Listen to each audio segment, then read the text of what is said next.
Hello everyone, it is Geisha. Welcome back.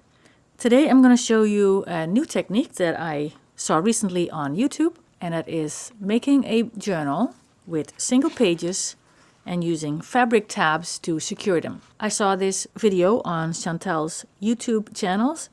She's from the PurringCatStudio, and I will link her video down below. But today I'm going to show you how I go about it. Basically, when you have single pages that are nice on both sides, when you want to add them into a journal, you either have to fold them this way or you'd have only a little bit showing, but this way you can add all these pages in one book. So these are some of the papers that I'm going to use for my book. This is cardstock that I jelly printed on both sides on my gel plate, and my pages are 7 inches wide and 8 inches tall, and I'll be using this fabric to create my tabs.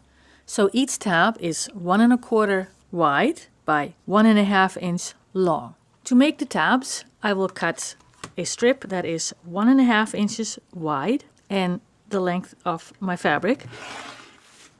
I will need quite a bit, so I would need to make a lot of strips.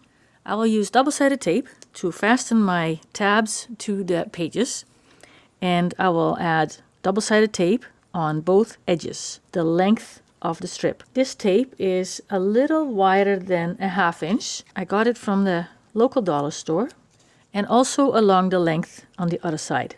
Then we're going to burnish the tape because we really want it to be adhered to the fabric. I'm using a bone folder, but you can also use the back of a scissor. I will cut the raw edge off. I will now subcut the strip into 1 1/4 inch wide strips. And it seems strange to say that now, but this is the length of the strip, which is 1 1/2, and now I'm going to cut the width of the strip, which is 1 1/4. So 1 1/4 and 1 1/4 is 2 1/2. 2 1/2 and 2 1/2 is 5. So I will line my strip with the 5 inch mark and cut. Move it over 1 1/4 of an inch. Make another cut. Move it over 1 1/4, which is now at 2 1/2, and 1 1/4. This way of cutting goes much faster than if I would subcut each strip individually, and I will do the rest. So this is the first page, but we're going to pretend that this is the cover. So I want 3 tabs on the front cover. I don't really want them on the cover, I want them between the covers. So my front cover consists of 3 components: the front, a core, and the inside. So I'm going to glue the inside to the core. Then I'm going to add the tabs to the core, and then I will glue the cover to the core, which will hide the tabs of my cover. Let's do this. I'm going to use Allinstake glue. I will glue all around.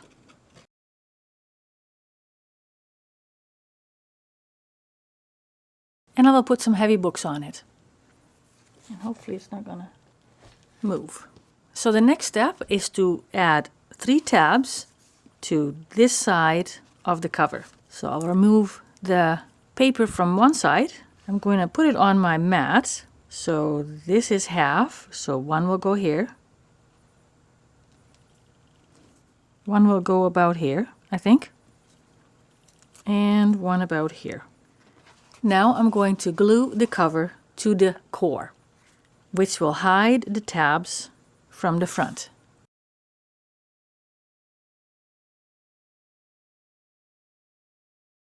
And I'll put some heavy books on top.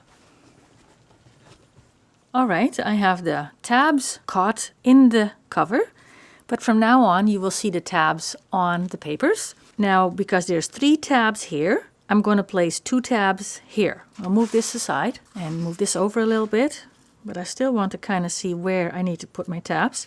Now, my cover is slightly larger than my pages, because I like my cover a little bit bigger than the pages.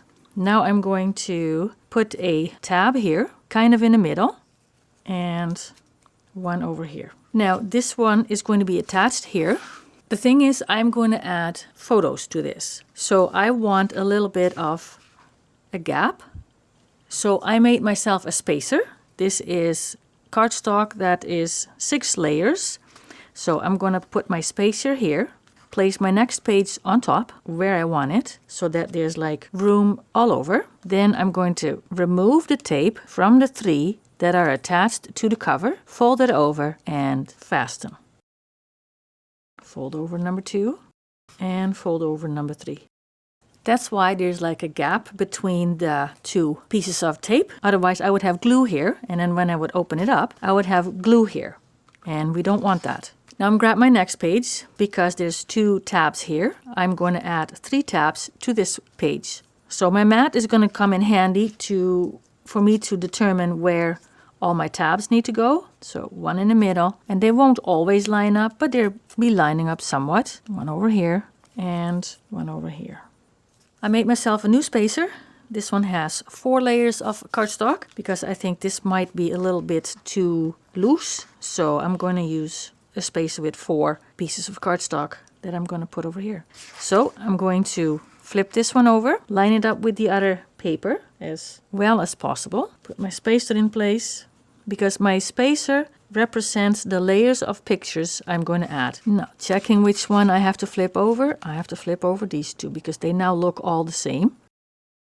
1 and 2. So I got the hang of it a little bit better. So what I do now is I first remove the tape. Then I will put my spacer on here, put my page on here, line everything up, and fold over the tabs. And I will burnish a bit. So I have quite a few pages in it already.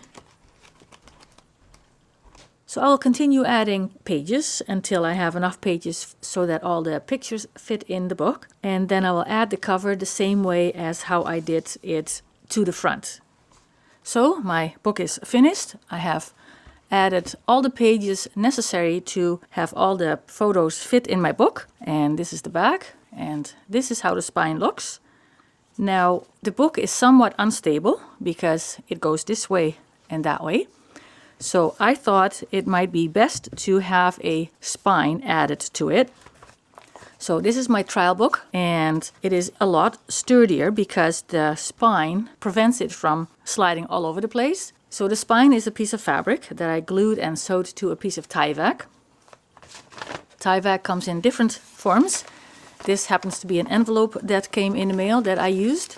And I'm sure you can buy it at a hardware store. It's the stuff that goes on the outside of a house. Now here I've added a little bit too much because this book isn't finished yet. I haven't added anything to it and I want some room for expansion. So that's why I added a little bit more here. My book is about 2.5 inches thick. And so my spine is going to be 4 inches wide. This is the Tyvek. This is the fabric that I'm going to use. It's a black piece of jeans that I found in my stash. And I want something different on the back end of it. So I've glued lightly some jute to the fabric. And I'm going to layer these 3 pieces together like so and sew all around. And then I will add it to the spine. So I will go to the sewing machine and do the sewing, and then I will come back. So I have my spine ready. I've sewed through it a few times just to keep the jute in place. I've also added book corners to the book, a book plate and a dictionary strip with a texture page strip, just to add some interest to it. I've also drawn a line, a scant 3/4 inch away from the spine, and I will be adding glue to the spine. I'll start with the back. I'll be adding glue to this area, and I'll be generous with it. And this is Aline's tacky glue. Then I will place this on here, and I will press it in place. The book is a bit wonky because there's a lot of photos overlapping in the middle, so the book is a bit thicker in the middle. Turn it around. Ooh, it just fits. And I'll be adding glue here. Wrap it around and make it go as far as my line. So I think it looks a lot better with the spine on it. And the book can only go so far, and then it can't go any farther because of the spine is on here. So that was it for today. I hope you liked the video. And if you have any questions, you can leave it in the comments below. And we hope to see you in the next video. Bye!